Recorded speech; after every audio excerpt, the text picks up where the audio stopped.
Estamos continuando con nuestra serie temas de importancia para la iglesia, y hoy vamos a tocar otro tema que se ha arraigado dentro de la iglesia cristiana,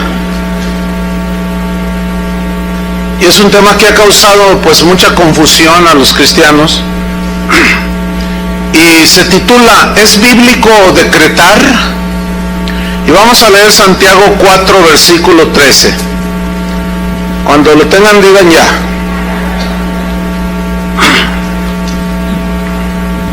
Santiago 4:13. Dice así: vamos ahora los que decís, hoy y mañana iremos a tal ciudad y estaremos allá un año y traficaremos y ganaremos, cuando no sabéis lo que será mañana. Porque ¿qué es vuestra vida? Ciertamente es neblina que se aparece por un poco de tiempo y luego se desvanece.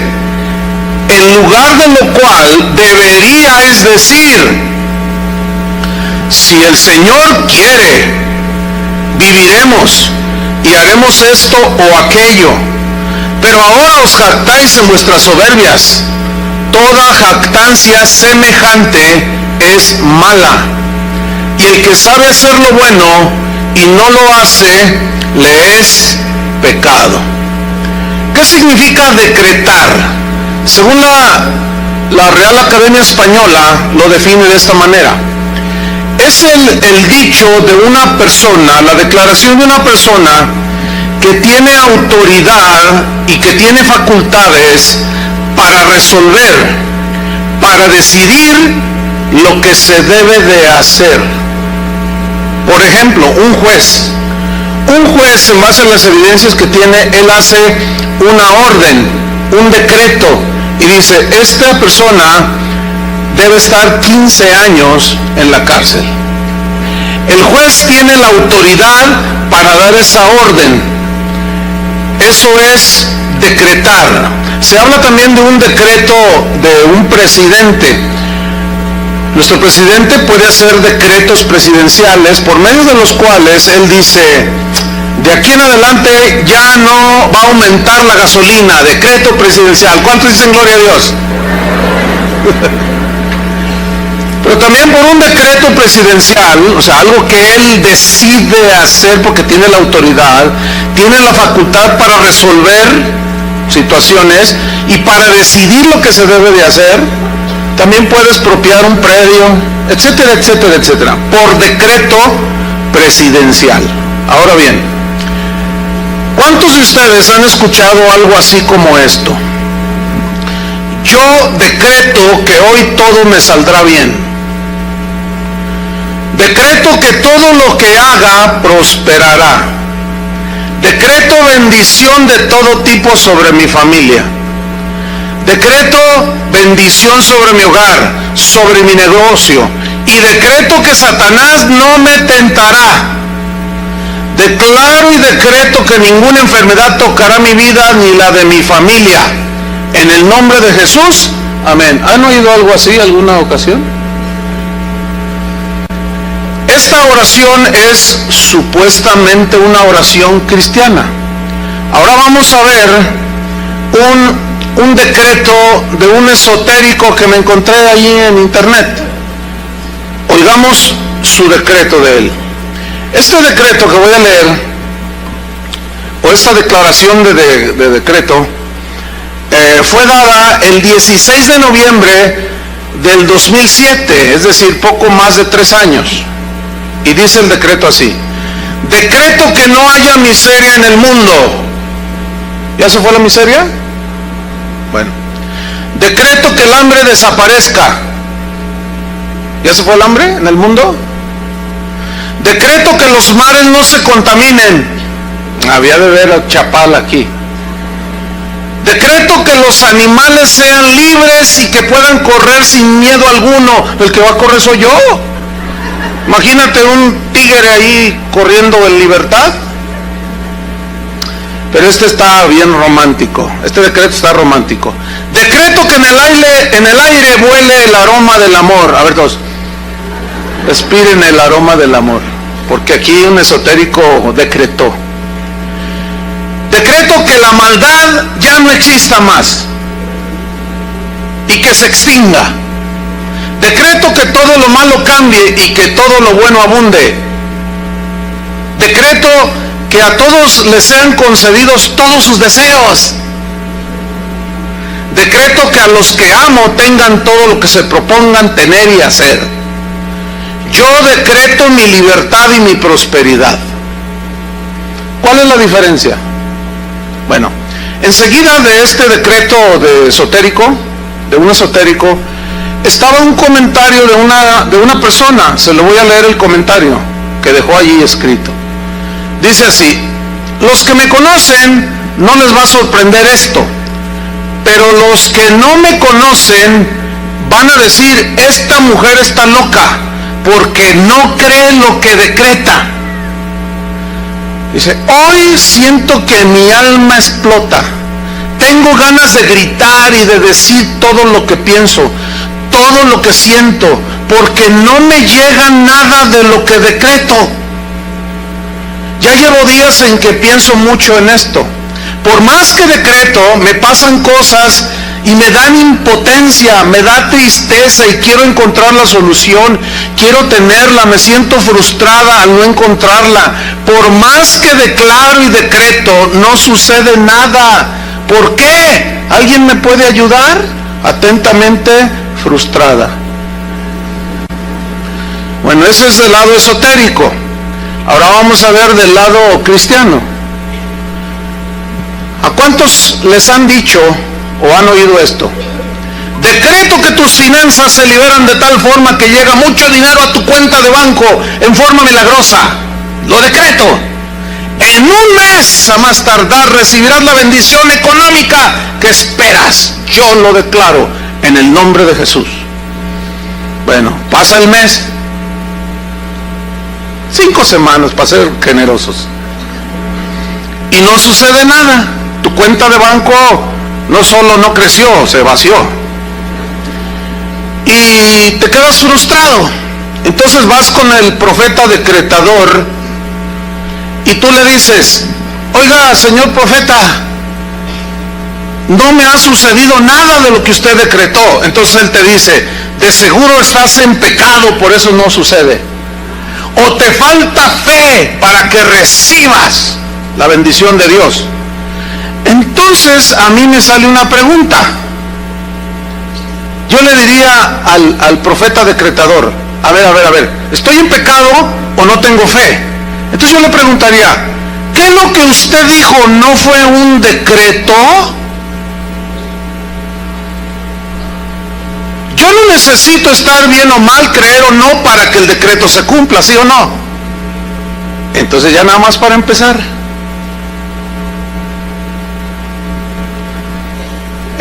Bueno, contesta el profeta decretador, ¿verdad? A ver, contésteme, señor profeta. Bueno, te reprendo, Satanás, por cuestionarme. Bueno, entonces esto ya no es ni decreto tampoco, porque no se cumplió, y un decreto se debe cumplir, ¿sí o no? Según la definición. Entonces, si no es un decreto, entonces no es ni más ni menos que un conjuro chamánico. ¿Qué es un conjuro? La Real Academia Española define conjuro como una fórmula mágica que se dice, como una expresión que se recita o algo que se escribe con el fin de conseguir algo que se desea. Es una declaración mágica para que algo suceda. O sea, yo te decreto, yo hago, yo digo, con la esperanza de que suceda. Pero resulta que entonces ya no es un decreto, porque el decreto se cumple. El único que puede decretar en ese sentido de una manera soberana es Dios. ¿Por qué? Porque Él es el Rey de Reyes, Él es el soberano Señor del cielo y de la tierra. ¿Qué significa que Dios es soberano? Significa que nadie le dice a Él lo que haga, que Él no le pide consejo a nadie, que nadie le da instrucciones. Significa que Él tiene todo el poder y la autoridad para hacer como bien le plazca. Eso significa que Dios es soberano. Deuteronomio 26, versículo 16. Deuteronomio 26, 16. Dice así: Jehová tu Dios te manda hoy. ¿Quién es el que manda, hermanos? Dios. Hasta donde yo sepa, no han cambiado los planes de Dios. Él sigue gobernando la iglesia, Él sigue siendo cabeza de la iglesia.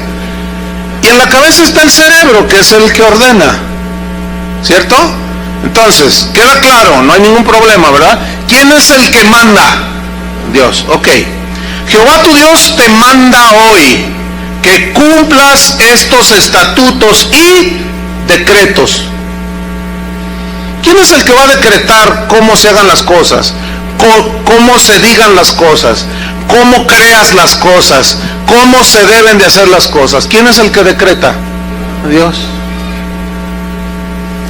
Cuida pues de ponerlos por obra con todo tu corazón y con toda tu alma.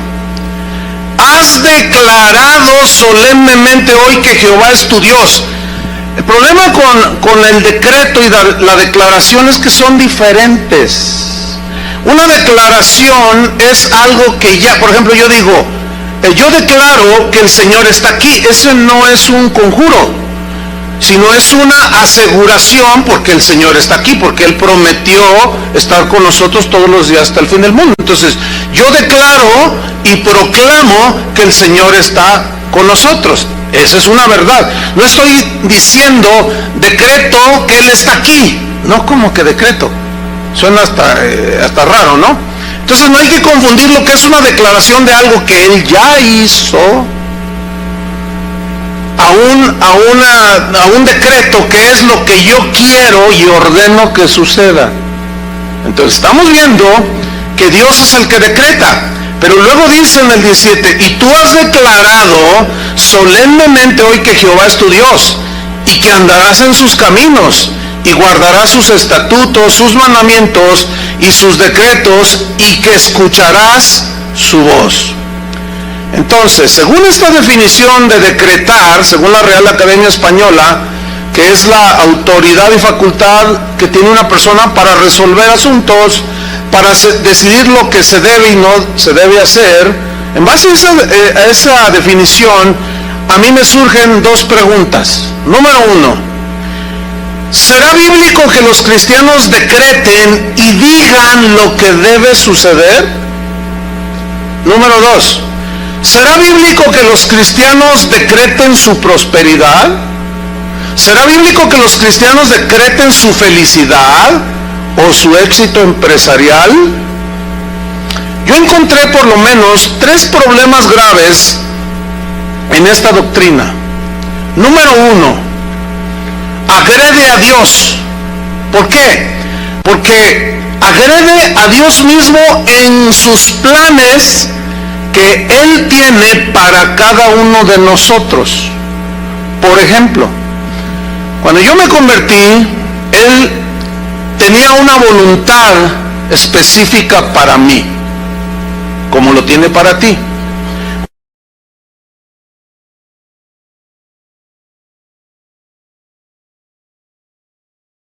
Y la tercera cosa que yo encontré es que el que decreta se pone en lugar de Dios, porque Dios es el Rey soberano y Él está en su trono. Entonces, si yo me pongo a decretar, porque decretar son declaraciones, no es ni siquiera oración. El que decreta entonces se pone en el lugar de Dios y le dice, Señor, hazte para allá, porque tú me diste autoridad a mí, ¿no? y yo estoy aquí, entonces tú me delegaste esta autoridad y pues yo la voy a usar. Entonces yo voy a bendecir a todo mundo, yo la voy a decretar a todo mundo. ¿Cuántos tienen negocios? Y levantan la mano. ¿Cuántos tienen negocios? A ver. Entonces ya levantan las manos. Entonces yo decreto que tu negocio en un año 5 sucursales. Yo decreto que tu negocio, y yo decreto, espérame. ¿Cómo sabes si en lugar de 5 van a ser 20 sucursales? Y yo ya le bajé la bendición. No podemos ponernos en el lugar de Dios. El único que tiene autoridad para decretar, para resolver de maneras diversas y para decidir lo que pasará en nuestras vidas es Dios. Ningún hijo de Dios debe ponerse en la silla del trono de Dios para decretar y decidir cómo deben de hacerse o no deben de hacerse las cosas. El argumento que usan los que practican esta doctrina está en Apocalipsis 1, 5 y 6. Abra su Biblia.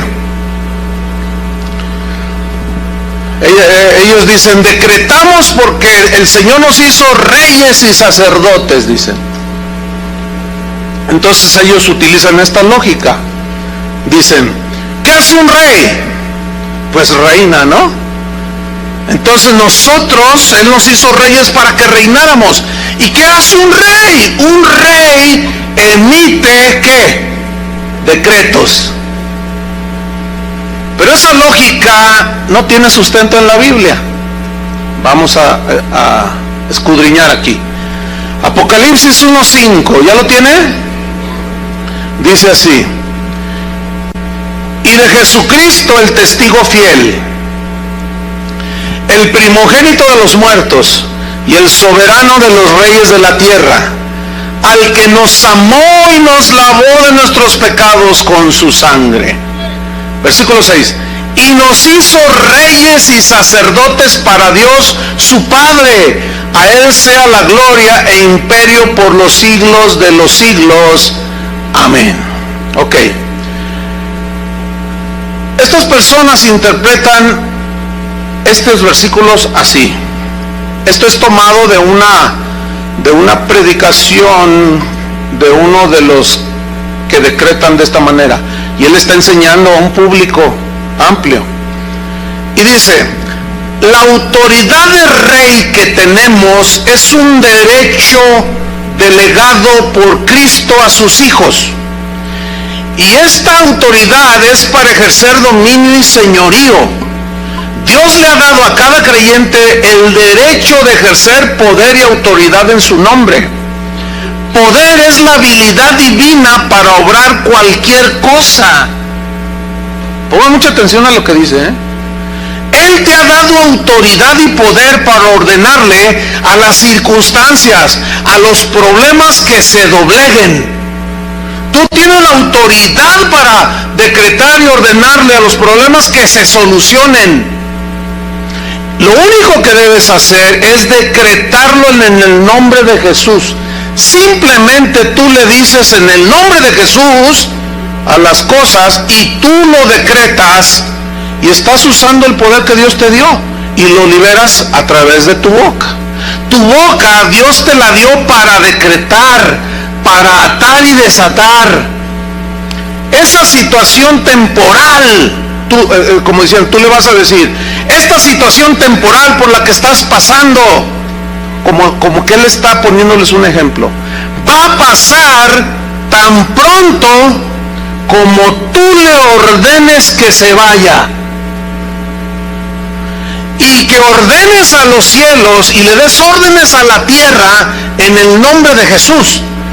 Entonces el mundo de las tinieblas tiene que oírte y tiene que obedecerte a ti, porque eres hijo del Dios Todopoderoso y tú eres intocable. Wow. Esto está diciendo que tú eres Dios. Qué triste que esto no lo sabía San Pablo. Qué triste, ¿no? Que estaba allí todo aguijoneado por un mensajero de Satanás y pues no conocía eso. La mayoría Bueno, la pregunta aquí es, Apocalipsis 1, 5 y 6, ¿eso es realmente lo que dice, lo que significa nos hizo reyes y sacerdotes? Porque de ahí se toman ellos. Escúcheme bien, la mayoría de las mejores traducciones de la Biblia traducen estos versículos, es muy interesante que lo traducen semejante del griego. Si nos vamos al griego, sale sin duda el verdadero sentido de la frase nos hizo reyes y sacerdotes para Dios su Padre. Y se lee de esta manera en el griego y en algunas versiones ya traducidas contemporáneas. Se lee así: Jesucristo, que nos amó y nos lavó de nuestros pecados con su sangre, escuche, ha hecho de nosotros un reino para Él. ¡Qué diferente! Y fíjense qué sentido recobra. Nos hizo para Él un reino. Hizo de nosotros un reino para Él. ¿En dónde está el reino de Dios? Según la Biblia, en el corazón. ¿Qué significa que el reino de Dios esté en el corazón de la persona? Que sus decretos, sus mandamientos, su palabra mora en nuestros corazones, ¿cierto? Y donde hay un reino, hay un rey. No puede haber dos reyes. Y Cristo, el rey de los verdaderos cristianos, es el que reina en ese reino que somos tú y yo. ¿Me expliqué? Entonces mira cómo recobra sentido. El que nos lavó de nuestros pecados con sus sangres ha hecho de nosotros un reino para Él. Él necesitaba que morar en nosotros para poder gobernarnos. ¿Entienden? Ha hecho para Él de nosotros un reino y nos hizo sacerdotes también para que sirvamos a Dios su Padre. A Él sea el poder y la gloria por siempre, así sea. Ok, Cristo gobierna, tiene su reino implantado en sus hijos, ¿sí o no? Porque un reino pues es donde Él gobierna, es el área donde Él gobierna. Ok, como Él es el rey, Él es el que nos gobierna a nosotros. Entonces, ¿dónde está lo que nosotros somos reyes? No tiene sentido. No puede haber dos cabezas, porque como dice la Biblia, serían un monstruo, ¿verdad que se dice? Solo hay una cabeza, y esa cabeza ¿quién es? Cristo. Solo hay un rey, Cristo. Ok, somos reyes. Él es el rey de reyes. ¿Contento? Entonces, si Él es el rey de reyes, significa que Él sigue reinando sobre cualquier rey. Y si Él sigue gobernando sobre cualquier rey, ¿quién se debe someter a quién? Nosotros debemos de someternos al rey soberano, al que dicta y decreta cómo se hagan las cosas, porque es Él el que dice Él es el que dice cómo nos acercamos a Dios. Él es el que dice cómo nos debemos de arrepentir. Él es el que dice cómo debemos de tener nuestra familia. Él es el que ordena cómo se gobierna la iglesia. Él es el que decretó cómo se utiliza la fe. Él es el que enseñó, Él es el que decretó, Él es el rey. Hasta allí me van siguiendo, ¿verdad? Ok. Con malas interpretaciones como esta de las Escrituras, muchos son arrastrados. En este caso, son arrastrados para usurpar el lugar que solo a Dios le pertenece, el trono. Hay una historia que sucedió allá en las Europas de la Edad Media, por allá, un rey, ahí en uno de esos países, que tenía un hijo. Y todos los reyes acostumbraban a que a sus hijos les ponían los mejores maestros, el mejor matemático, el mejor literario, el mejor geógrafo, todo lo mejor, los mejores maestros. Y había unos que sabían mucho y eran los tutores de los hijos de los reyes. Y los educaban ellos en todos los conocimientos. Entonces se cuenta que había un rey que tenía un hijo. un príncipe. Entonces un día llegó el maestro, el tutor, para tener sus correspondientes clases, y encontró al hijo del rey brincando en la mesa de estudio, y brincaba y aventaba las cosas y las pateaba.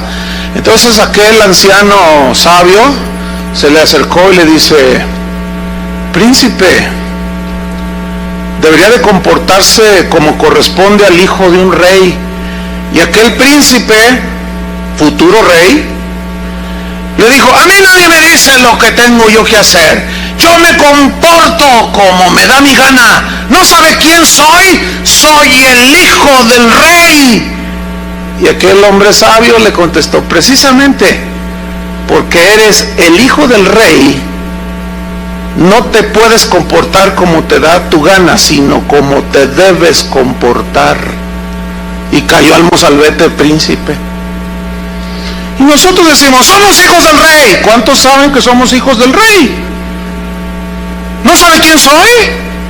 A mí nadie me va a decir, ni el rey te va a decir. A mí nadie me va a decir cómo yo haga las cosas. Yo aquí mando. A ver, espérame. Reyecillo de Tepito. O de Santa Tere, pues. Más cerquita. Cálmate, reyecito. Ok, el padre de aquel príncipe murió, y el muchacho en su momento llegó a ser rey. En el caso nuestro rey, porque somos hijos de un rey, nuestro rey nunca muere. Por lo tanto, jamás de los jamases vamos a ocupar su lugar. ¿Contentos o no de ser hijos de un rey? Pero ya entendiste que nunca llegarás a ser rey. El rey es Él. Y si lográramos ser reyes, porque vamos a suponer que Él, repito, Él sigue siendo y será por toda la eternidad Rey de reyes y Señor de señores, y seguirá gobernando su reino que está en nuestro corazón. Otro argumento que sacan a la luz los que creen eso de que somos reyes y por lo tanto debemos decretar cómo se hagan las cosas, está en Juan 14, versículo 12. Juan 14, 12.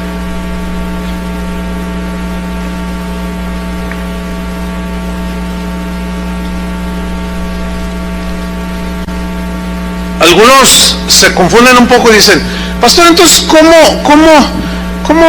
entender los pasajes cuando dice en Marcos: vayan y prediquen el evangelio, en mi nombre echarán fuera demonios, en mi nombre los enfermos sanarán, en mi nombre esto, en mi nombre esto? Bueno, esa autoridad sí se nos dejó. Oramos nosotros en su nombre por un enfermo, pero ¿quién es el que lo sana? Dios. Ahora, ¿cuántos saben que no todos los enfermos se sanan cuando oran por ellos? ¿Por qué? Porque sobre de eso está la soberana voluntad de Dios. Así es, la respuesta es sencilla. Juan 14, 12. ¿Ya lo tiene? Dice así, este es otro argumento que los decretadores sacan a la luz. Dice así, ponga mucha atención, dice: de cierto os digo, el que en mí cree. Entonces yo les pregunto a ustedes, ¿cuántos creen? Está bien. El que en mí cree, las obras que yo hago, él las hará también. ¿Cuántos dicen amén? Pero luego dice: y aún mayores hará, porque yo voy al Padre. Uy, ¿cuántos han escuchado algo como esto? ¿Qué dijo Jesús ahí? Que todas las cosas que Él hizo, nosotros las vamos a hacer, y no solo como Él, sino aún mayores. Y todos, ¡ah! ¿Ha oído eso? Ellos interpretan así: Cristo nos dejó la autoridad para hacer milagros y maravillas, aún mucho más grandes que los milagros que Él hizo y que las maravillas que Él hizo. pero para fin de que sucedan, tenemos que decretarlo, dicen. Él lo dijo ahí, ¿sí o no? La gente dice, amén. Ok, la respuesta viene a continuación. Vamos a suponer que la interpretación que le dan es correcta, que sí vamos a hacer mayores milagros, mayores señales, que esa es la interpretación típica. Pero si esta interpretación fuera la correcta, yo tengo por lo menos 5 preguntas. Tengo como fácil, saco 50 preguntas, pero nada más voy a decir 5 preguntas. Número 1, si esa interpretación es correcta, enséñeme quién ha muerto y ha resucitado por sí mismo. ¿Conoce a uno que haya muerto y haya resucitado por sí mismo? ¿Lo conocen alguno? A lo mejor alguien nos escucha en internet. Dice, ¿yo? Bueno, ok. Igualaste las obras de Cristo, pero no fue mayor. ¿La igualó? ¿Sí o no? Si esa interpretación fuera correcta, enséñeme aquel que ha caminado sobre las aguas. Enséñeme a uno. ¿Conoce alguno que ha caminado sobre el lago de Chapala? Por ahí se oyen testimonios que eventualmente en una fuga a Dios soberanamente, alguien se escapó de sus perseguidores y caminó sobre el lago. Yo creo que Dios lo puede hacer. Ok, pero ¿dónde está? Ok, aquí está. Ah, bueno, ¿caminaste? Sí, atravesé el río Usumacinta ya por el sureste de México. Ah, qué bueno. Pero eso no es mayor a lo que hizo Jesús. Estamos hablando de que él dijo, las harán mayores, ¿no? Eso no es mayor, caminó. Otro puede decir, no, yo conozco a un apóstol que caminó sobre las aguas. Y no solo caminó, sino también se elevó como Jesús, se llama Chris Angel. Ese apóstol está poderoso. Miren, si ese tipo dijera que era cristiano, hiciera las cosas que hace, muchos, olvídenlo, lo tendrían como el ungidazo de Jehová, porque son tan ignorantes que no saben discernir. Fíjense, si un simple tipo, un ilusionista, puede imitar lo que Jesús hizo, porque son trucos, sabemos, ¿no? Y una que otra magia por ahí media satanoide, la puede igualar, nada más. Entonces, si esa interpretación fuera correcta, yo quiero que me enseñen ustedes aquel que multiplicó un plato de pozole para 10,000 personas.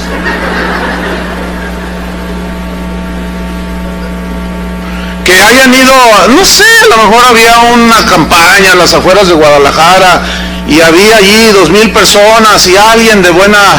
Pues no había vendimia, no había cosas que vendieran, los oxxos quedaban muy lejos, entonces la gente tenía hambre y alguien dijo, pues yo traje mi plato de pozole, señor apóstol, tráemelo para acá. Entonces que lo haya levantado y denles a todos. ¿Quieren con cebollita? ¿Quieren con picante? ¿Cómo quieren? Aquí ahorita. Y que hayan sobrado 10 ollotas de pozole. A ver, enséñemelo. ¿Conoce a alguien así? A lo mejor anda uno por ahí. Ok, pero igualó, nada más. ¿Sí o no? Una quinta pregunta. Enséñame al apóstol que haya pasado una pared con la puerta cerrada, como lo hizo Cristo después de haber resucitado. Enséñenme a uno. ¿Hay alguno? ¿Conoce alguno? Métanse a internet y pregunten. Quizás por allí anda. Y si logran encontrarlo, no es más de lo que Jesús hizo. Pregunta, entonces ¿a qué se refirió Cristo cuando dijo, mayores cosas harán? Es obvio que a milagros y señales y maravillas no se refirió. Porque si no, entonces ¿dónde están? Todos esos que predican de que nosotros haremos mayores cosas que Cristo, ellos no hacen, ni siquiera lo igualan. No pueden ni creer para que se les multiplique el pan en su casa y van al monte de Piedad a empeñar el reloj en el nombre de Jesús. O sea, no solo ni las igualamos siquiera, mucho menos las hacemos mayores. Entonces, ¿a qué se refiere Jesús? ¿Qué quiso decir aquí? La clave está en el pasaje, la clave está en la frase, porque yo voy al Padre. Esa es la clave para interpretar el versículo. O sea, las obras que ustedes hagan, las van a hacer igual que yo, pero aún las harán mayores, dijo. ¿Qué dice el versículo 12? Porque yo voy al Padre. ¿Qué significa? Escúcheme bien. La única manera en que los verdaderos creyentes harían las obras mayores que Cristo fue cuando Jesús les dijo: pero no los dejaré huérfanos, les enviaré el Espíritu Santo. Y ellos lo recibieron en Pentecostés. Ese Espíritu Santo vino sobre los creyentes, y entonces fue cuando los apóstoles hicieron obras mayores que Jesús. Pero no está hablando de milagros, porque no hay un milagro registrado en la Biblia que sea mayor que los que hizo Jesús. Entonces, ¿a qué se refiere? ¿Sabe a qué se refiere, hermano? Se refiere a la extensión del reino de Dios en la tierra. ¿Y de dónde saca usted eso, hermano? Seguimos leyendo.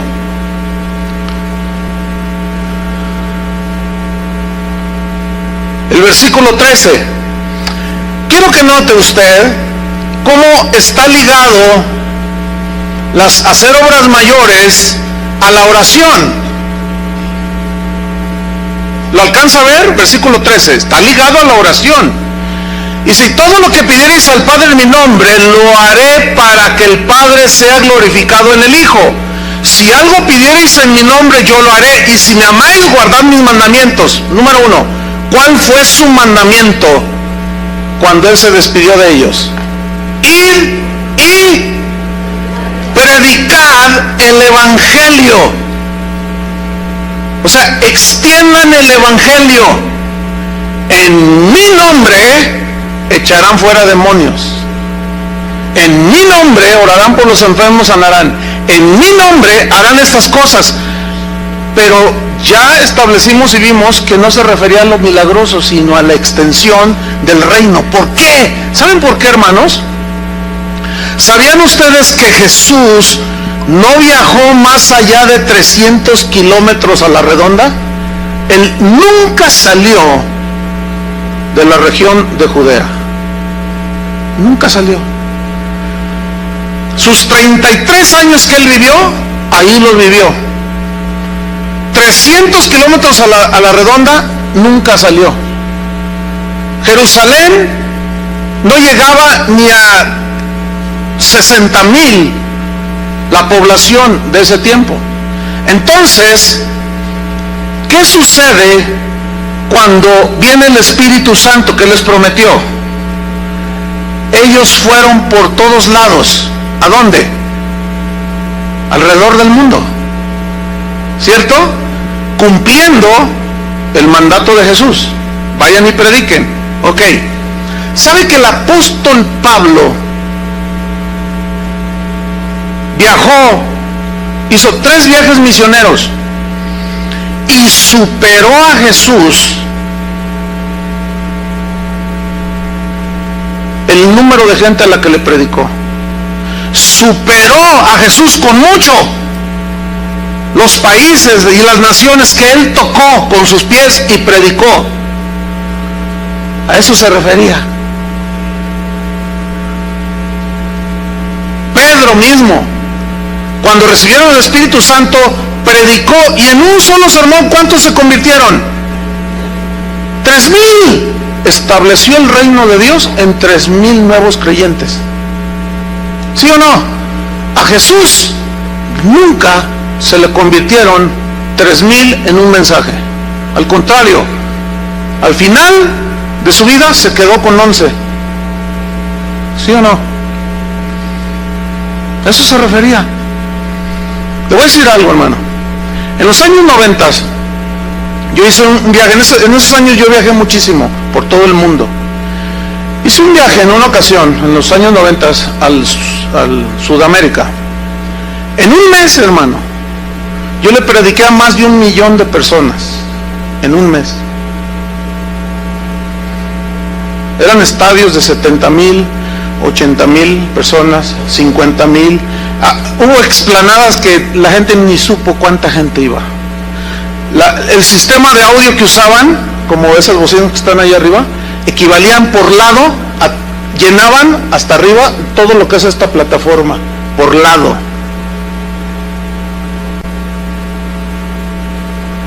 Le gané a mi Cristo. A eso se refería, hermanos. ¿Saben que este mensaje sale a todo el mundo en tiempo real? En este preciso momento del registro que tenemos, hay, no sé ahorita cuántos países serán, que nos escuchan ya continuamente, pero 150 países, más de 5,000 ciudades principales de esos países. En este momento están escuchando esto. ¿Sabe a cuántos miles de personas equivale eso? Imagínense nada más. Cuando yo termino de predicar, en una hora, la gente descarga hasta 8,000 veces, 8,000 descargas en una hora este mensaje, en una hora. Yo me asusto. Cristo nunca tuvo un auditorio así. No sé si me estoy explicando. O sea, lo que estoy diciendo obviamente está lejos de jactancia y esas cosas, ¿no? Usted entiende. Pero ya ve que hay gente que saca del contexto los audios y luego te hacen que hagan lo que quieran.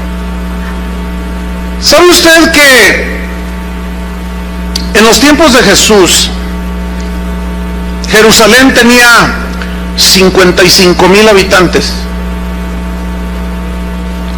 Y la fiesta más concurrida era la fiesta de la Pascua, que venían de África, venían de Asia, gente que se desplazaba, inundaban las calles de Jerusalén, y como son estrechas, pues aquello era un hervidero de gente. A lo más se juntaban 180,000 personas. Bueno, 180,000 personas nunca fue un auditorio al cual Jesús le hablara.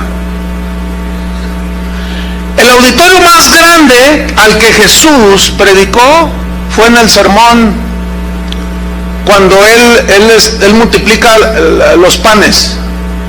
Dice que había 5,000 varones, sin contar las mujeres y los niños.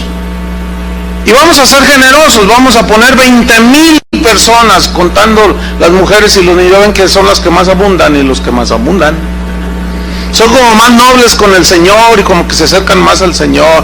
Y los varones hasta se duermen cuando van a la iglesia. Entonces, 20,000, bueno, vamos a ser generosos, 25,000. Ese fue el auditorio más grande de Jesús. Mire, yo no tengo el cálculo, pero ¿se puede imaginar cuánta gente me está escuchando ahorita? No sé. Dice Héctor Ursúa que el contador parece reguilete, que no se para. Cuando la gente ingresa a la página, porque hay un contador que registra cuántas visitas son. Cuando el desafío del ministerio dice, ¿sabes qué? Hubo récord de audiencia, fueron quién sabe cuántos puntos y quién sabe cuánta cosa, que solo los entendidos en eso saben entender. Pero a eso se refirió Jesús, hermano, no a hacer milagros más grandes que los de él, porque ¿dónde están? ¿Dónde están? Entonces es obvio que no se refería a eso, sino a la extensión del reino. Entonces estamos llegando a una conclusión. ¿Son bíblicos los decretos que hacen los cristianos? A mí me interesa no que funcione, sino qué dice la Biblia. ¿Sí o no? Entonces, cuando yo voy a la Biblia, porque esto es para los que creen en la Biblia, no todos los que se dicen cristianos creen en la Biblia, Hay unos como, por ejemplo, los católicos dicen, creemos en la Biblia, pero en las tradiciones también, en la tradición de la iglesia. Otros dicen, bueno, creo en la Biblia, pero en la revelación de mi apóstol. Creo en la Biblia, pero en las revelaciones proféticas que me da Pancho Pantera, el profeta Pancho Pantera. No. Las escrituras son la fuente para el cristiano, son la única fuente de revelación para el cristiano. Entonces las escrituras son las que nos van a decir a nosotros qué creer y qué no creer, no lo que se me antoja a mí, porque son los decretos de Dios. Pablo decía, deben de acostumbrarse a no pensar más allá de lo que está escrito, les dijo a los corintios.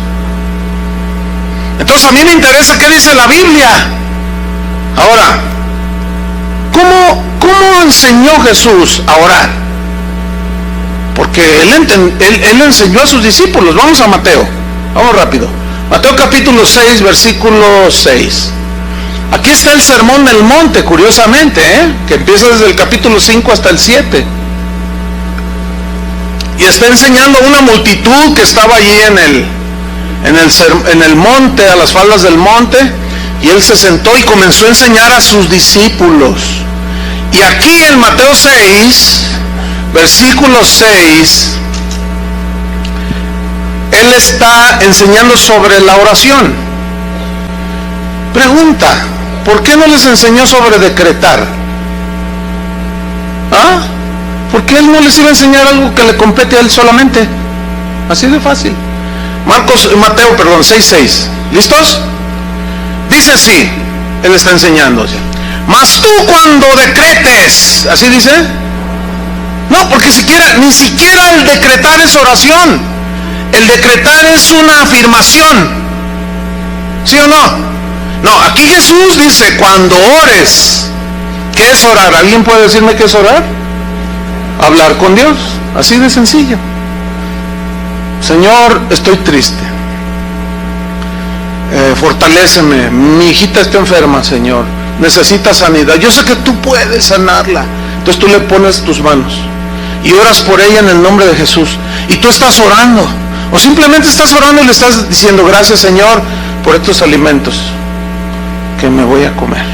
Por este plato de pozole no multiplicado. Mas tú cuando ores, dice, entra en tu aposento, pon mucha atención, y cerrada la puerta, ora a tu Padre que está en secreto, y tu Padre que ve en lo secreto te recompensará en público.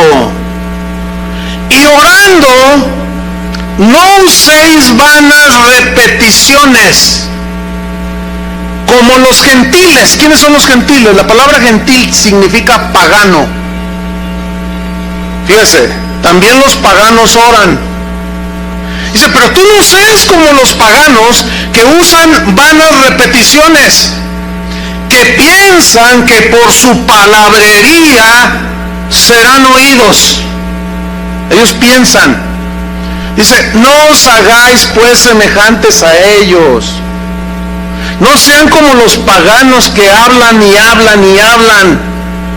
No, ustedes no van a ser así. Porque vuestro Padre sabe de qué cosas tenéis necesidad antes que vosotros se las pidáis.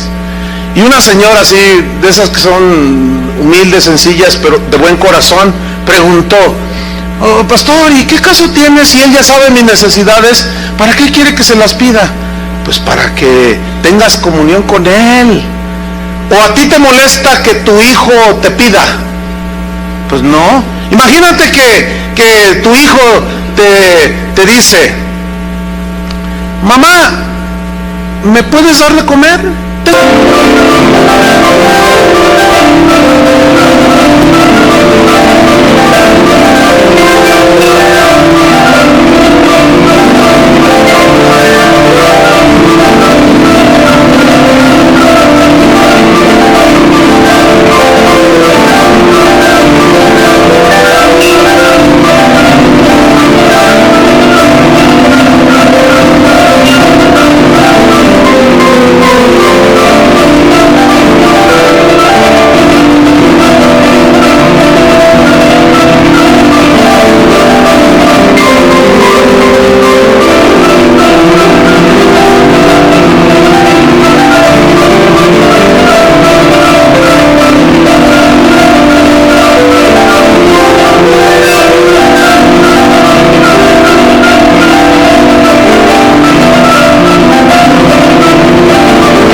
¿me das de comer? Dame, ándale de comer. Entonces tú le contestas, ¿y por qué me pides si yo ya sé lo que tengo que hacer? ¿Pero te molesta que tu hijo te pida de comer? Pues tampoco a Dios y tú ya sabes que tienes que darle de comer, pues tampoco a Dios le desagrada. Porque tú como padre, pues te sientes bien, ¿verdad? Que llegue tu hijita y te diga, papi, ¿me puedes comprar zapatitos? Mira, ya sé de qué sabor son los chicles. Sí, hijita, ya sabía, pero apenas es la quincena. Vente, vámonos, vamos a comprarte tus zapatitos. ¿Qué, se molesta el padre? No, tampoco Dios se molesta. Pero aquí el punto es, no uséis, ¿qué? Vanas repeticiones. Esa frase en el griego, batalogeo, significa, escuchen bien, repetir algo ociosamente. ¿Qué es ociosamente? Sí, sin ton ni son, que ni sabes lo que dices. Significa parlotear sin medida, o sea, dice el diccionario, es decir, proferir frases carentes de significado espiritual y mecánicamente son repetidas. Es una referencia a las oraciones de los paganos, que piensan que porque están haciendo tipo chamán, no tengo nada, o porque confiesan positivo, hoy me va bien, pura palabrería. Dice, ¿y cómo oran esa gente?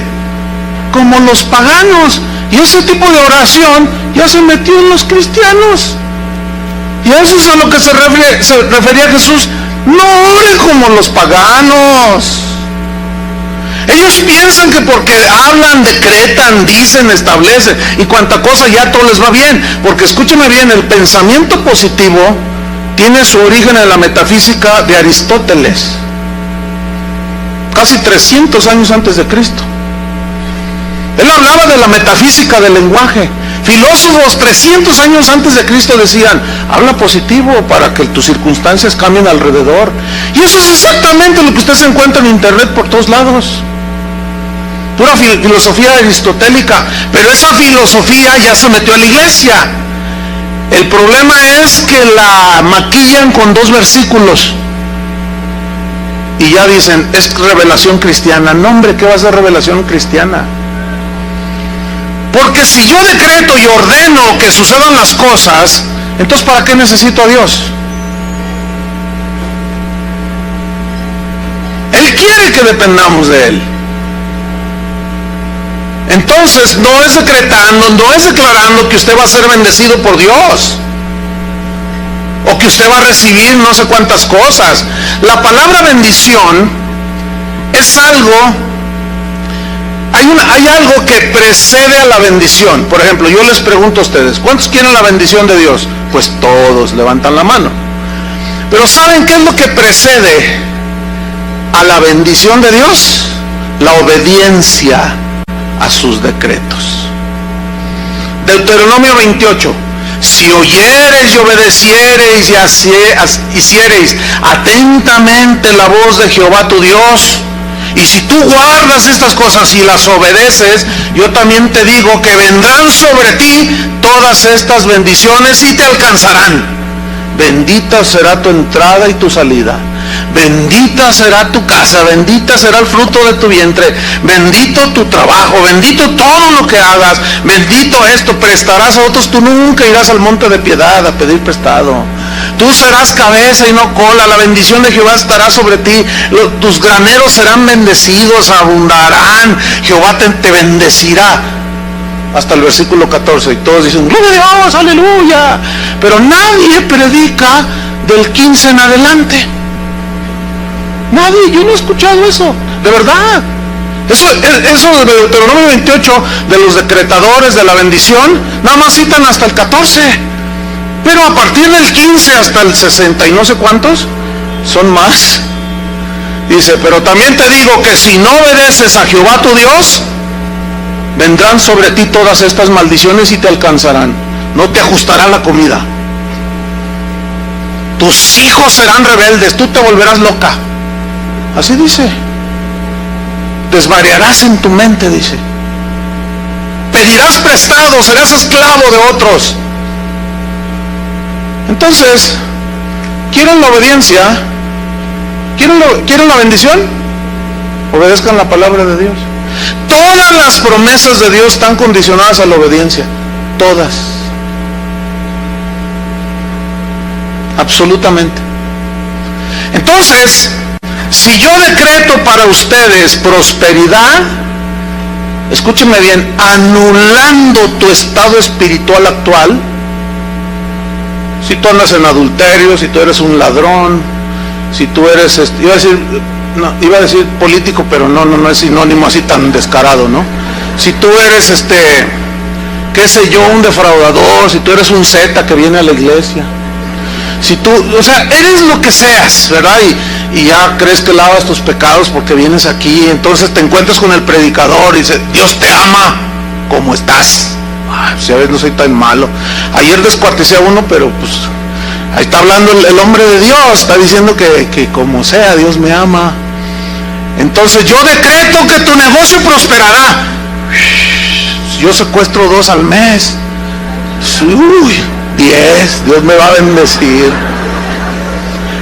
Pues yo obtengo mi ganancia de aquí y de acá. Entonces, si el predicador hace a un lado el estado espiritual de la gente y empieza a decretar bendición y prosperidad, y que tus hijos serán los dueños de la Universidad de Guadalajara, y que quién sabe qué tanto, y que tus hijos van a ser los reyes de no sé qué, y que tú y que más allá, escúchenme bien, hermanos, toda esa gente la están mandando derechito al infierno. ¿Cómo mis decretos? ¿Que acaso mis decretos anularán el estado espiritual de las personas? Imposible. Y esta gente habla, usted decrete, ¿qué quiere? Ordénele. ¿Cómo sabe usted si Dios está tratando con usted? Y lo tiene ahí todo quebrantado. Entonces te dice el decretador, no lo recibas, ordénale que se vaya. Y el Señor te tiene ahí y estás ahí peleándote contigo. Y yo te respeto, Señor, nomás te ve así, mira, con la pura uña nomás te ve así. Y por más que decretes, estimado hermanito, reyesito de la del Fresno, no por eso cambiarán los planes de Dios. ¿Conocen el Salmo 1? Bienaventurado el varón que no anduvo en consejo de malos. ¿Oyeron, varones? No, pues piden oración para que Dios los prospere y se juntan con lo peor de Guadalajara. Hacen lo que hacen ellos. ¿Cómo quieren bendición? Bienaventurado.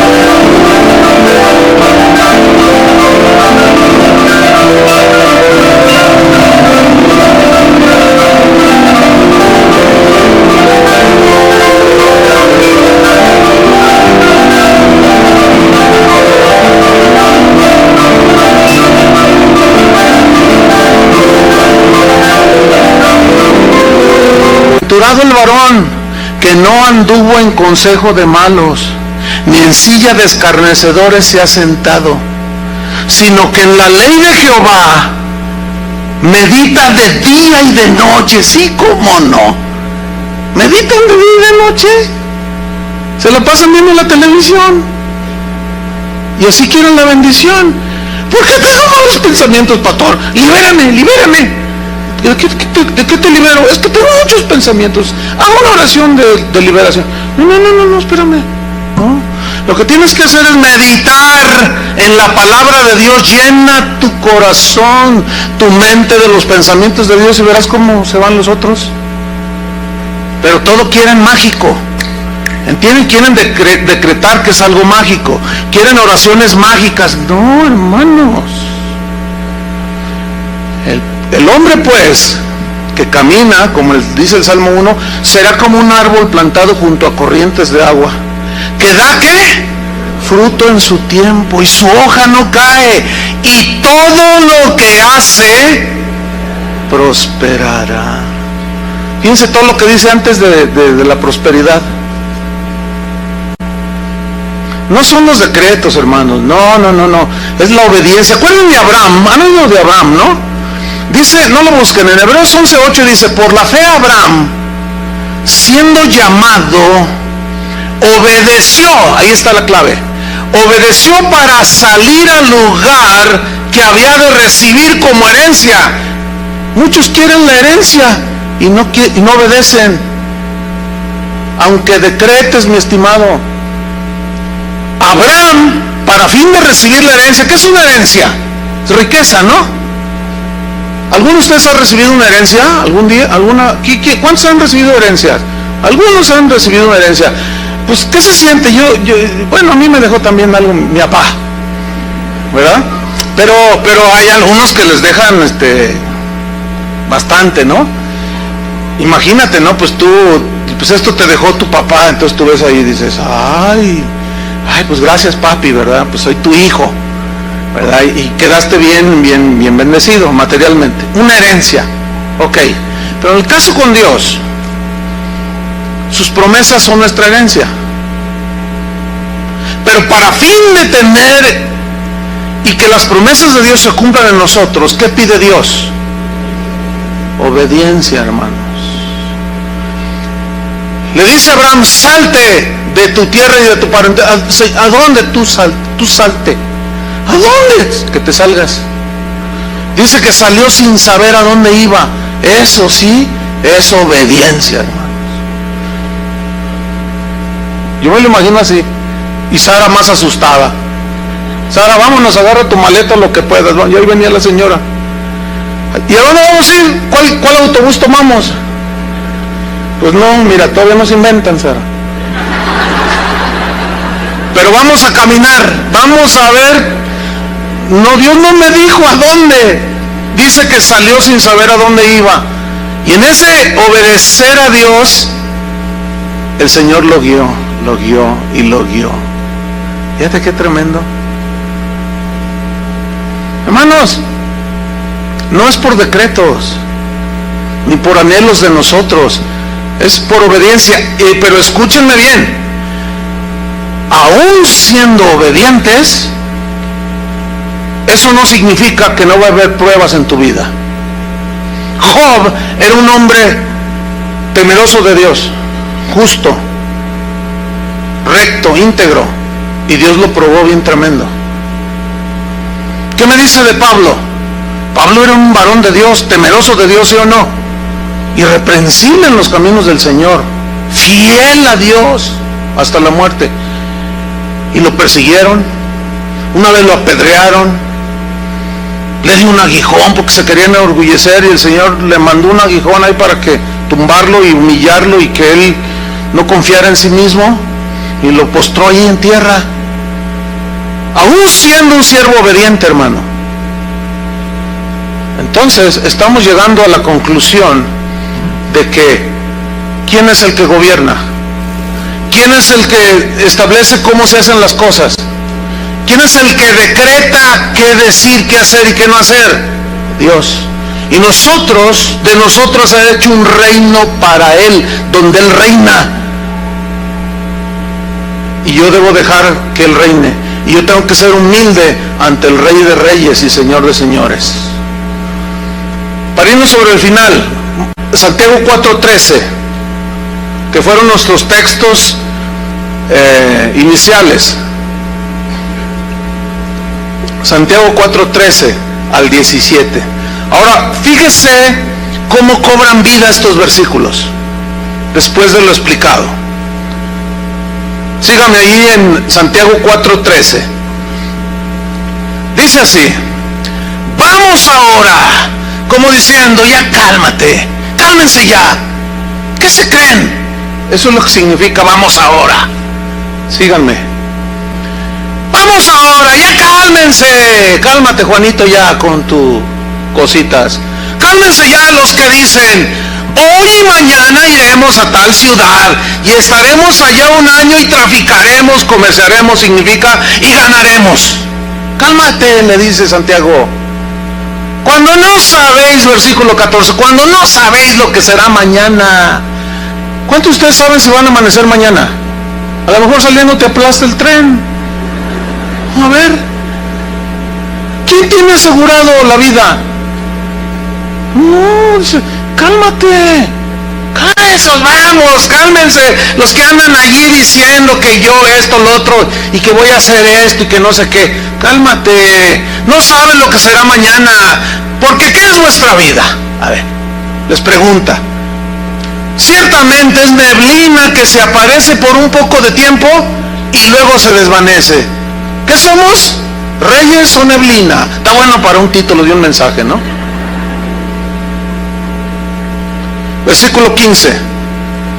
En lugar de lo cual deberíais decir. En lugar de lo cual, todos esos que tienen diarrea verbal, que están fluye con sus decretos. En lo cual deberíais decir, ¿qué deberíais de decir? Si el Señor quiere, nota que Él no se opone a que hagamos cosas, Él no se opone, pero lo que se opone es que tú lo hagas a un lado, si es que dices que es tu rey. Si no es tu rey, pues tú di como los del versículo 13. Ah, no, yo les voy a demostrar, en un año hago lana. ¿No estás tomando en cuenta a Dios? ¿Ah? En lugar de lo cual deberías decir, si el Señor quiere, viviremos. Es decir, que cuando alguien se muere, ¿qué significa? Que ya Dios dijo hasta aquí.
Entonces, ¿dónde sale eso de reprender a la muerte?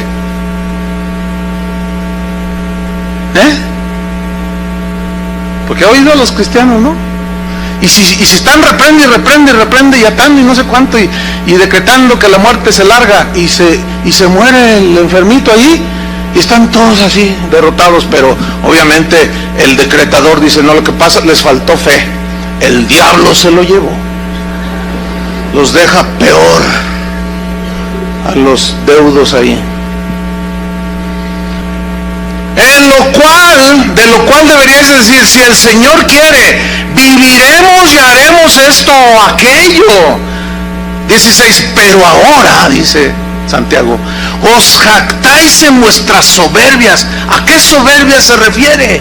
A que la gente de ese tiempo de Santiago decía, yo voy a hacer esto, voy a ganar, yo voy a hacer esto, voy a hacer lo otro. Cálmate, soberbio.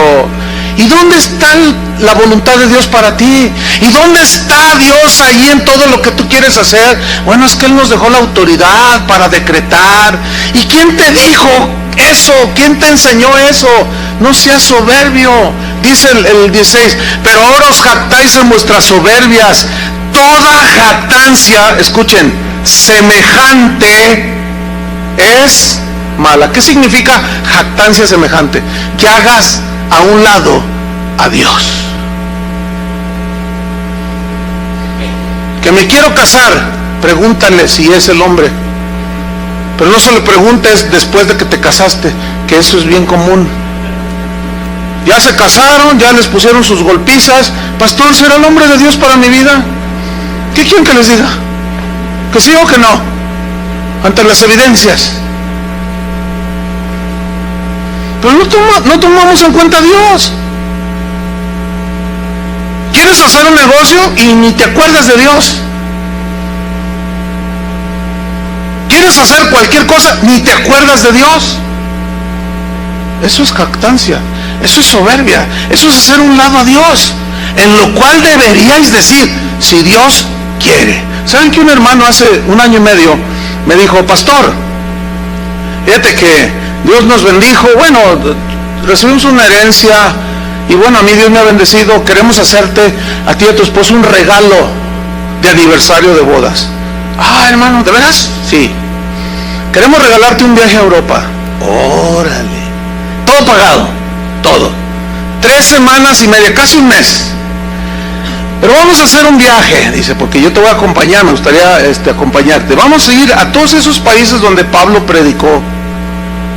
Y vamos a estar en los lugares donde él predicó. Y vamos a ir a donde Martín Lutero predicaba. Y vamos a ir donde John Hus en Escocia y vamos a conocer los lugares donde ese era el tipo de viaje. Así, no, pues yo me emocioné. Entonces le dije, bueno, pues oremos y si Dios quiere, vamos. Entonces ya el itinerario y todo, dice, mira, este es el primer viaje, de aquí vamos a volar a España, si Dios quiere, ahí vamos a estar 2 días, vamos a visitar ahí no sé qué, a Barcelona, donde desembarcó quién sabe quién, luego de allí, si Dios quiere, de ahí volamos a Alemania, y si Dios quiere, de ahí nos pasamos pues Dios no quiso.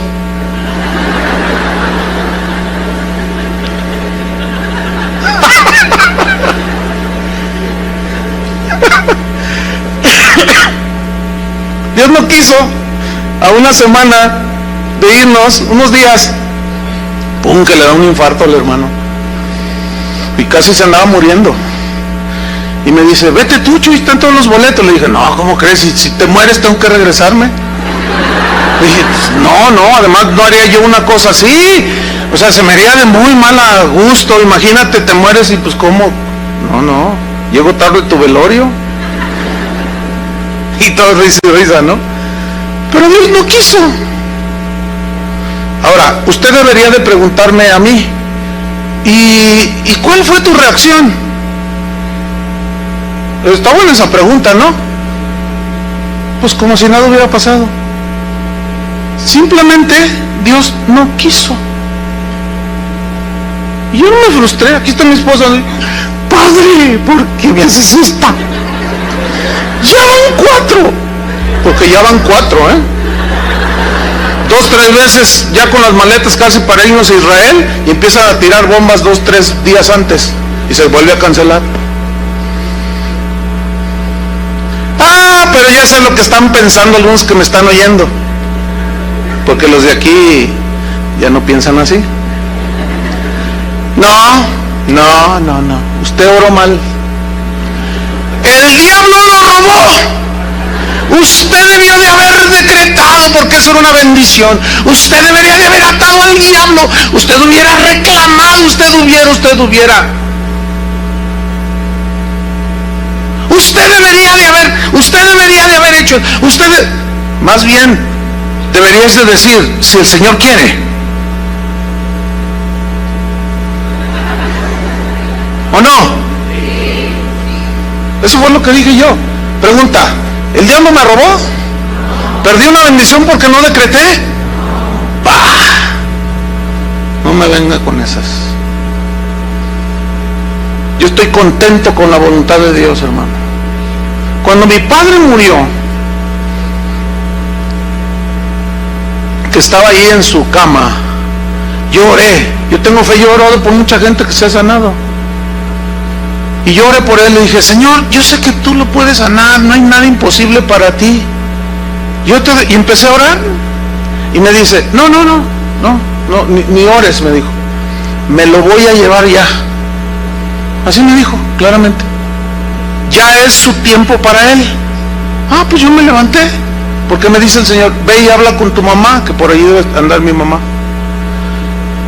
Ve y dile a tu mamá que ya me lo voy a llevar, prepárala. Y me levanté, voy con mi mamá y le empecé a hablar. Fíjese, mamá, la Biblia dice esto, y que el Señor, Él es dueño, y cuando Él quiere. Y hablé como 1 hora y media con ella. Me regresé al cuarto, estaba Carlos, eras tú, ¿verdad? Estaba Carlos, estaba Berta, estaba mi esposa y yo. Estábamos en el cuarto de mi padre, allí ya en coma mi papá. Y vimos claramente cuando él se movió, hizo así, y murió. Y le llamé al doctor, oigan, venga a ver a mi papá. No, se acaba de morir tu papá. Y murió, yo lo vi morir. ¿Se lo llevó el diablo? ¿Debí de haber reprendido la muerte? A mí Dios me dijo, no ores, es su hora. Y me lo llevo. Decreto que ese niño, ya ven, ni funciona, no se calla. A ver niño, ¿dónde estás?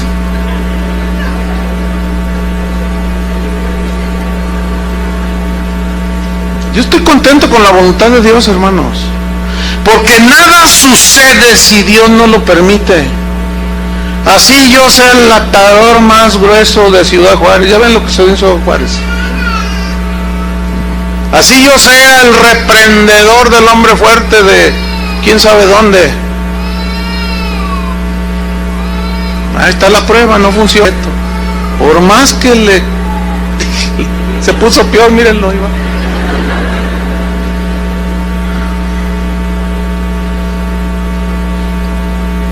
Pero lo terrible está en el versículo 17, hermanos, y terminamos. Y al que sabe hacer lo bueno y no lo hace, le es pecado. ¿Qué significa el que sabe hacer lo bueno? Significa que tú incluyas a Dios en tus planes. Ese es el contexto, no está cambiando de tema. Ahora ustedes saben hacer lo bueno, ¿no? ¿Qué es? Juan decía, si pedimos alguna cosa conforme a su voluntad, Él nos oye. Significa Él nos responde. Lo cual significa que yo le puedo pedir algo que anhelo y deseo, pero si no está en su voluntad, Él no está obligado a responderme. Tengo otro tema ahí que he estado desarrollando, que se va a llamar ¿contesta Dios todas las oraciones? La respuesta es no. ¿Y las que no responde, qué son, falta de fe? No, necesariamente. Porque entonces Pablo no tuvo fe cuando oró 3 veces a Dios que le quitara el aguijón y no se lo quitó. Pero eso ya será otro tema. Entonces, orar conforme a su voluntad, eso es lo que tenemos que hacer nosotros. Cuando uno de sus discípulos se acercó a Jesús, le dijo, Señor, enséñanos a orar. ¿Qué le dijo Jesús? Vosotros cuando oréis, oréis así, y decid, Padre nuestro que estás en los cielos, santificado sea tu nombre. Venga a nosotros, ¿qué? Tu reino. Haz de nosotros un reino donde tú seas el rey. Y nosotros sacerdotes para servir al Padre. Fíjate, ¿ves cómo encaja la interpretación? Venga a nosotros tu reino, hágase tu voluntad como se hace en el cielo, se haga aquí en la tierra. Pregunta, ¿quiénes son los que van a hacer la voluntad de Dios? ¿Los que no lo conocen o los que supuestamente lo conocemos? Nosotros, ¿sí o no? Nosotros somos los que vamos a hacer la voluntad de Dios, porque Él es el rey en nosotros, su reino está en nosotros. Entonces tú y yo somos los que vamos a hacer la voluntad de Él, no nuestra propia voluntad. Pero luego viene algo que no les gusta a los de la prosperidad. Danos hoy 2 millones de pesos en nuestra cuenta. ¿Así dice? Danos hoy nuestro pan de cada día, o sea, cada día horas, esperando tu provisión de Dios. ¿Ha oído a los predicadores esos que dicen: no te conformes con ese carrillo, no te conformes con esa casilla allá en Santa Cecilia, no te conformes con esa ropilla que traes? Los hijos de Dios visten con las mejores marcas, los hijos de Dios traen los mejores carros, los hijos de Dios tienen las mejores casas. Cálmate, Nerón. ¿Dónde dice eso? Juan el Bautista apenas le alcanzaba para un par de chanclas y un vestido de camello. ¿Que no tenía fe? ¿Que no era hijo de Dios? Ningún profeta como Juan, dijo Jesús, ha habido. Y ese ni camello traía. No, que no nos venga con esas cosas. Y analice bien, hermano, lo que escucha. Y siempre váyase a la Biblia. Siempre. Y perdona nuestros pecados, nuestras ofensas, así como nosotros perdonamos a los que nos ofenden. Y no nos dejes caer en la tentación. Y líbranos del mal. ¿Quién va a librar? ¿Tus decretos? ¿O Dios es el que nos libra? Amén. Oremos. Te damos gracias, Señor, por tu palabra que alimenta nuestro espíritu. Gracias porque tu palabra dice que el que se enaltece será humillado y el que se humilla será enaltecido. No podemos tomar tu lugar, Señor. Tú has dicho: clama a mí y yo te responderé, y te enseñaré cosas grandes y ocultas que tú no conoces. Pero ahora, Señor, ya no hay clamor, ahora hay decretos, supuestas órdenes de cómo se hacen las cosas.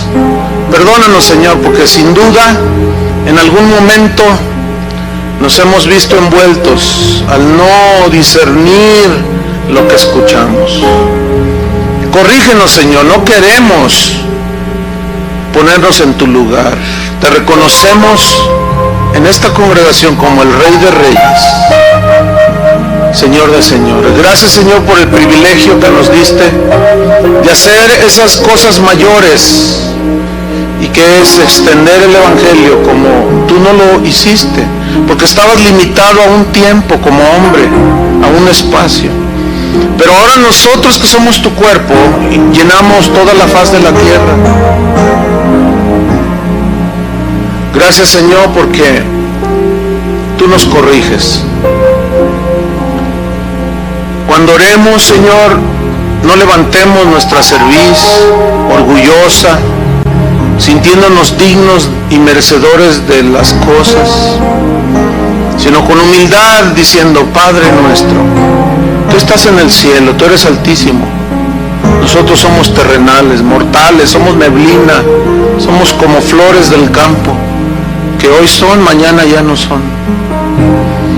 Líbranos, Señor, de sentirnos reyes, señores del universo, porque tú eres el que nos proteges, el que nos guardas.